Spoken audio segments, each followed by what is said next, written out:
Assalamualaikum warahmatullahi wabarakatuh. Perkenalkan, nama saya Ira Mayasari. Saya adalah CGP Angkatan 9, Labuhan Batu Utara, SD Negeri 11546 Wonosari. Kali ini saya akan melakukan wawancara dengan dua kepala sekolah. Yang pertama adalah dengan kepala sekolah saya sendiri, yaitu Bapak Damun SPD. Beliau adalah kepala sekolah di SD Negeri 11546 Wonosari. Wawancara kami kali ini adalah tentang praktik pengambilan keputusan untuk kasus-kasus yang dimana nilai-nilai kebajikan saling bersinggungan, yang bersinggungan dengan kasus-kasus dilema etika. Kita mulai ya Pak, izin Pak. Selama ini Pak, bagaimana Bapak mengidentifikasi kasus-kasus yang merupakan dilema etika atau bujukan moral Pak? Itu kan kita membuat keputusan tidak bisa diambil secara terburu-buru. Ya kita harus dalam mengambil keputusan itu harus hati-hati, harus tahu dulu masalahnya apa. Setelah tahu apa masalahnya baru kita bisa mengambil keputusan. Nah jangan lupa, biasanya keputusan itu lebih bagus diambil kalau kita bersama dengan orang lain, nanti yang mengambil dari kita, atau kita harus berkolaborasi dalam mengambil keputusan dengan orang yang lebih paham dengan masalah, baru bisa bersama kita mengambil keputusan. Jadi selama ini bagaimana Bapak menjalankan pengambilan keputusan di sekolah Bapak, terutama untuk kasus-kasus di mana ada dua kepentingan yang sama-sama benar atau sama-sama mengandung nilai kebajikan Pak? Ya tentu saya akan mencari tahu nilai-nilai kebajikan apa yang terdapat dalam kasus tersebut. Lalu saya melihat dari sudut pandang moral dan hukum. Apabila memang masalahnya benar dan salah, itu jelas bisa kita keputusan. Tapi ketika kadang-kadang ada masalah itu yang ini benar, yang ini pun benar, itu dilema etika namanya. Maka diambil kalau dilema etika. Langkah-langkah atau prosedur seperti apa yang biasa Bapak lakukan selama ini Pak? Langkah yang saya ambil biasa selama ini, saya melakukan identifikasi, menganalisis kasus dari berbagai sudut pandang untuk mengetahui akar atau pokok permasalahan. Kemudian menimbang secara matang mana yang paling benar dan keputusan tersebut menguntungkan banyak orang atau malah menguntungkan orang lain. Tentu yang kita ambil adalah yang banyak menguntungkan banyak orang lain. Terus Pak, hal-hal apa saja yang selama ini Bapak anggap efektif dalam pengambilan keputusan pada kasus-kasus dilema etika Pak? Kita harus memikirkan langkah-langkahnya. Langkah-langkah yang dilakukan dari mencari tahu penyebab permasalahannya, menentukan siapa yang terlibat dalam permasalahan itu, memanggil orang-orang yang terlibat dan mengonfirmasi permasalahan, menanyakan kepada orang-orang terdekatnya, berdiskusi dengan warga sekolah, membuat beberapa solusi keputusan, menimbang lagi dari berbagai sudut pandang sebelum memutuskan atau sebelum mengambil solusinya. Terus Pak, apakah Bapak memiliki sebuah tata cara atau jadwal tertentu dalam sebuah penyelesaian kasus dilema etika? Apakah Bapak langsung menyelesaikan di tempat atau memiliki sebuah jadwal untuk menyelesaikannya? Bentuk atau prosedur seperti apa yang Bapak jalankan? Itu saya melakukan analisis kasus melalui diskusi dengan pihak yang terlibat dan menerima masukan atau pendapat dari pihak lainnya sebagai pertimbangan. Kemudian menentukan solusinya menyesuaikan dengan peraturan dan norma yang berlaku, serta mengedepankan kepentingan umum atas solusi tersebut bermanfaat bagi banyak orang dan baik secara jangka panjang dan seterusnya. Pertanyaan berikutnya Pak, adakah seseorang atau faktor-faktor apa yang selama ini mempermudah atau membantu Bapak dalam pengambilan keputusan dalam kasus-kasus dilema etika tersebut Pak? Itu saya melakukan analisis kasus melalui diskusi dengan pihak terlibat dan menerima masukan atau pendapat dari pihak lainnya sebagai pertimbangan. Kemudian menentukan solusinya menyesuaikan dengan peraturan dan norma yang berlaku, serta mengedepankan kepentingan umum di atas kepentingan pribadi dan golongan. Jadi dari semua hal yang telah disampaikan Pak, pembelajaran apa yang dapat Bapak petik dari pengalaman Bapak mengambil keputusan dilema etika Pak? Untuk memutuskan masalah yang ringan biasanya saya bisa langsung memutuskan. Tetapi jika masalah itu rumit, saya melakukan sesuai langkah-langkah yang disebutkan nomor 3, mencari tahu penyebab permasalahan, menentukan siapa saja yang terlibat, memanggil orang-orang tersebut untuk mengonfirmasi permasalahan, menanyakan kepada orang yang terdekatnya, berdiskusi dengan warga sekolah, membuat beberapa solusi keputusan, menimbang lagi dari berbagai sudut pandang sebelum memutuskan atau sebelum mengambil solusi yang akan diambil. Pak, terima kasih atas wawancara ini. Demikianlah wawancara saya dengan Pak Damun, Kepala Sekolah SD Negeri 11546 Namorsari. Terima kasih. Wassalamualaikum warahmatullahi wabarakatuh.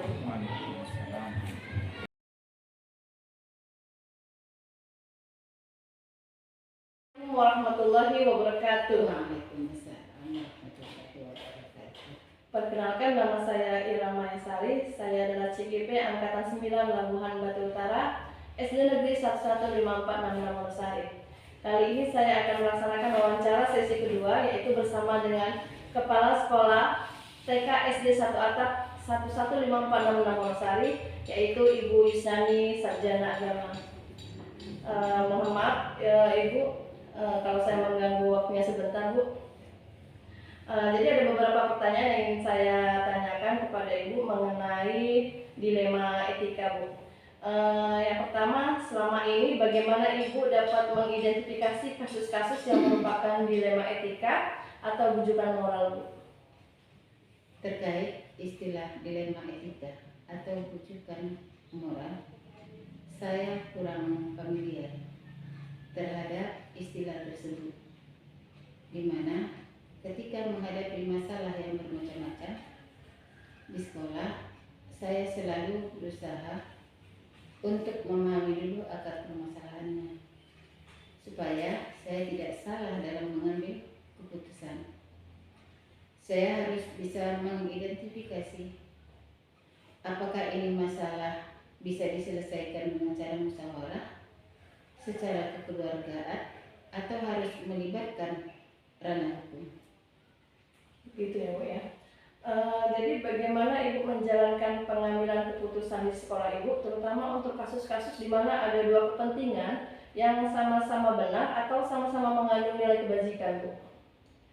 Jika kepentingan itu sama-sama benar, maka saya akan melihat apakah nilai kebenaran itu untuk pribadi saja, atau personal, atau individu, atau untuk orang banyak. Misalnya di sekolah, apakah untuk kepentingan individu atau semua warga di sekolah, kemudian memiliki dampak bagaimana, baik jangka panjang atau masa depan sekolah. Kemudian bagaimana langkah-langkah atau prosedur seperti yang biasa Ibu lakukan selama ini? Bahwasanya sebelum mengambil keputusan, saya akan konfirmasi dulu kepada yang terlibat dalam sebuah permasalahan, di mana saya harus mendengarkan tidak hanya dari satu orang saja, akan tetapi dari orang lain juga. Misalnya ketika saya mendengarkan kasus murid di sekolah, saya tentu akan bertanya dengan siswa yang melihat ketika terjadi masalah, bertanya kepada guru yang bersangkutan supaya saya mendengar kejelasan permasalahan, baru saya membuat keputusan. Hal-hal apa saja yang selama ini Ibu anggap efektif dalam pengambilan keputusan pada kasus-kasus dilema etika? Setiap permasalahan pasti saya akan melihat dulu akar permasalahannya. Kemudian bertanya kepada pihak-pihak yang terkait. Kemudian saya juga berdiskusi dengan orang lain. Untuk selanjutnya berpikir objektif untuk membuat keputusan. Kemudian hal-hal apa saja selama ini merupakan tantangan dalam pengambilan keputusan pada kasus-kasus dilema etika? Semua keputusan yang menyangkut banyak pihak pasti tidak akan membuat semua orang merasa puas. Pasti ada saja yang tidak suka. Tapi kita jangan sampai kalah. Selama keputusan kita buat sudah untuk mementingkan banyak pihak, benar dan dapat dipertanggungjawabkan. Jadi tantangannya justru ada pihak-pihak yang tidak suka. Tapi namanya manusia. Pasti ada saja yang tidak suka. Itu tantangannya, Bu, ya. Kemudian, Bu, apakah Ibu memiliki sebuah tata cara atau jadwal tertentu dalam sebuah penyelesaian kasus dilema etika? Apakah Ibu langsung menyelesaikan di tempat atau memiliki sebuah jadwal untuk menyelesaikannya? Bentuk atau prosedur seperti apa yang Ibu jalankan? Tidak ada jadwal khusus untuk menyelesaikan kasus. Kalau masalahnya kecil dan harus saat itu juga diputuskan, maka dibuatlah keputusan pada saat itu juga. Akan tetapi kalau masalahnya berat, melibatkan banyak pihak, maka tentu tidak bisa diselesaikan hari itu juga. Akan tetapi bisa kita tunda besoknya. Yang penting tidak membuat masalah itu berlarut-larut. Kemudian, Bu, apakah ada seseorang atau faktor-faktor yang selama ini mempermudah atau membantu Ibu dalam pengambilan keputusan dalam kasus-kasus dilema etika, Bu? Biasanya saya berdiskusi dengan pengawas sekolah dulu jika kaitannya kedinasan. Kemudian Pak Dedi Agusandi selaku komite sekolah, saya juga sering berdiskusi dengan teman-teman guru di sini atau di sekolah kita ini.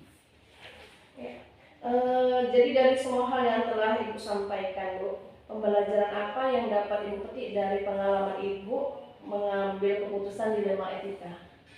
Dalam mengambil sebuah keputusan, tidak perlu terburu-buru.